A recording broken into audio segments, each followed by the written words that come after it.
सभी श्रोताओं को नमस्कार। गोरखपुर रेडियो पर मैं काव्या।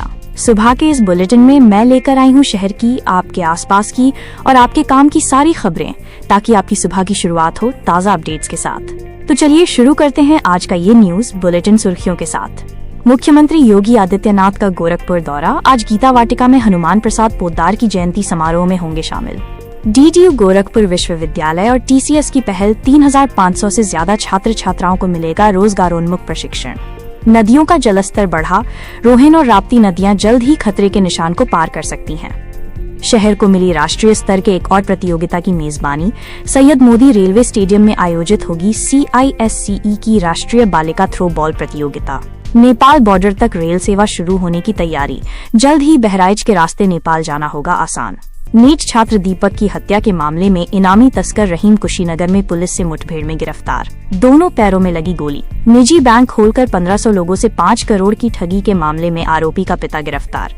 तो आइए अब जानते हैं इन खबरों को विस्तार से। सबसे पहले कुछ अच्छी और सकारात्मक खबरें। शिक्षा और रोजगार के क्षेत्र से एक शानदार खबर।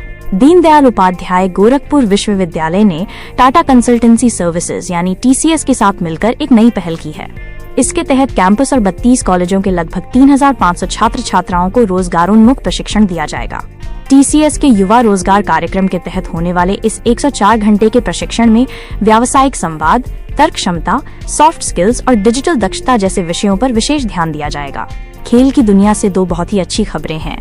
सबसे पहले गाजीपुर में आयोजित 69वीं प्रदेशीय माध्यमिक विद्यालय अंडर-19 बालिका वर्ग फुटबॉल प्रतियोगिता का खिताब गोरखपुर मंडल ने अपने नाम कर लिया है। एक रोमांचक फाइनल मुकाबले में गोरखपुर की टीम ने वाराणसी मंडल को टाई ब्रेकर में 3-2 से हराया। वहीं अंडर-14 बालक वर्ग में गोरखपुर मंडल ने दूसरा और अंडर-17 बालिका वर्ग में तीसरा स्थान हासिल किया। गोरखपुर की टीम को बहुत बहुत बधाई। और एक और अच्छी खबर, गोरखपुर शहर को एक और राष्ट्रीय स्तर के खेल आयोजन की मेजबानी मिली है। 20 से 23 सितंबर तक सैयद मोदी रेलवे स्टेडियम में CISCE की राष्ट्रीय बालिका थ्रो बॉल प्रतियोगिता आयोजित होगी। इसमें उत्तर प्रदेश, महाराष्ट्र, आंध्र प्रदेश, उत्तराखंड सहित 15 राज्यों और यहां तक कि UAE की टीमें भी हिस्सा लेंगी। रेलवे की ओर से भी एक अच्छी खबर मिली है। गोरखपुर नेपाल सीमा पर रहने वालों के लिए एक बड़ी खुशखबरी है।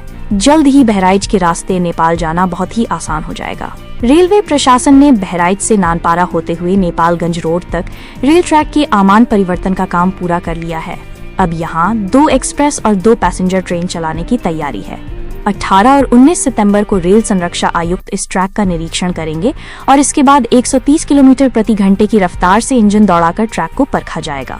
इस रेल सेवा के शुरू होने से नेपालगंज रोड स्टेशन ट्रांसपोर्ट का एक नया हब बन सकता है। रेलवे से जुड़ी कुछ और खबरें हैं। रेल कर्मचारियों को बेहतर सुविधा देने के लिए गोरखपुर और गोंडा जंक्शन पर 40-40 बेड के 2 नए रनिंग रूम बनाए जाएंगे। रेलवे बोर्ड ने इसकी मंजूरी दे दी है। इन रनिंग रूम में कर्मचारियों के लिए dining hall, kitchen, attach bathroom, parking और गार्डन जैसी आधुनिक सुविधाएं होंगी। इसके अलावा वंदे भारत ट्रेन के डिपो के लिए रेलवे बोर्ड ने अब एक नई जगह तलाशनी शुरू कर दी है। पहले ये depot RPF centre training centre के पास बनने वाला था, लेकिन ज्यादा पेड़ कटने और बाउंड्री टूटने के कारण इसे मंजूरी नहीं मिली। अब अधिकारियों ने नखा जंगल, मानीराम और भटनी स्टेशन के पास की जगह का सर्वे कराया है। अब बात करते हैं अन्य महत्वपूर्ण खबरों की। मुख्यमंत्री योगी आदित्यनाथ 2 दिवसीय दौरे पर बुधवार शाम को गोरखपुर पहुंच गए हैं। आज यानी 18 सितंबर को वो गीता वाटिका में हनुमान प्रसाद पोद्दार की जयंती पर आयोजित कार्यक्रम में शामिल होंगे। इसके अलावा वो कुछ अन्य कार्यक्रमों में भी हिस्सा ले सकते हैं। नेपाल की पहाड़ियों पर हो रही लगातार बारिश से गोरखपुर की नदियों का जलस्तर तेजी से बढ़ रहा है। रोहिन नदी खतरे के निशान से मात्र 4 सेंटीमीटर नीचे बह रही है और आज यानी गुरुवार को ये लाल निशान को पार कर सकती है। राप्ती नदी का जलस्तर भी बीते 48 घंटों में लगभग 3 मीटर बढ़ा है और ये भी खतरे के निशान से केवल 82 सेंटीमीटर नीचे है। सिंचाई विभाग के अधिकारी स्थिति पर लगातार नजर रखे हुए हैं।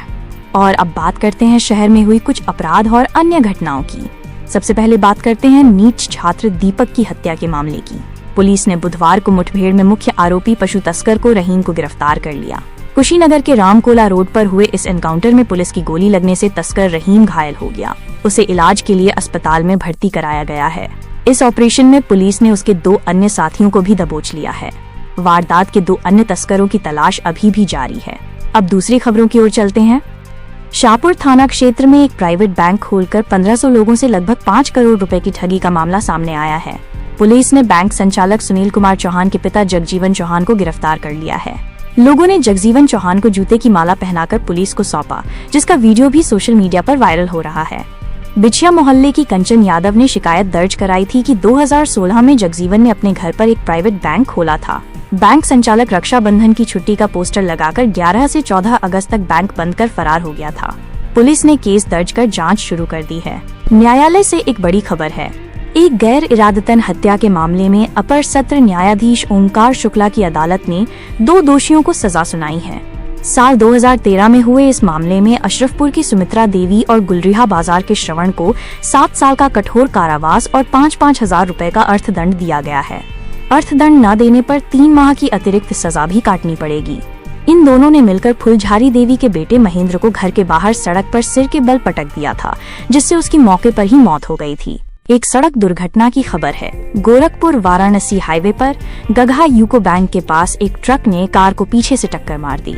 इस हादसे में कार में सवार 7 में से 5 लोग घायल हो गए, जिनमें से हरिकेश और रवि को गंभीर हालत में जिला अस्पताल रेफर किया गया है। ये हादसा तब हुआ जब कार चालक फ्लाईओवर पर चढ़ने के बाद अपनी कार को बैक करने की कोशिश कर रहा था। पुलिस ने मामला दर्ज कर लिया है और ट्रक चालक की तलाश जारी है। गोरखपुर विकास प्राधिकरण यानी GDA लिखी एक गाड़ी के चालक की लापरवाही से एक दुर्घटना हुई है। दाऊदपुर के गोपलापुर में एक नशे में धुत चालक ने गाड़ी बैक करते समय एक मकान की चारदीवारी तोड़ दी। हालांकि इस घटना में किसी को चोट नहीं आई है।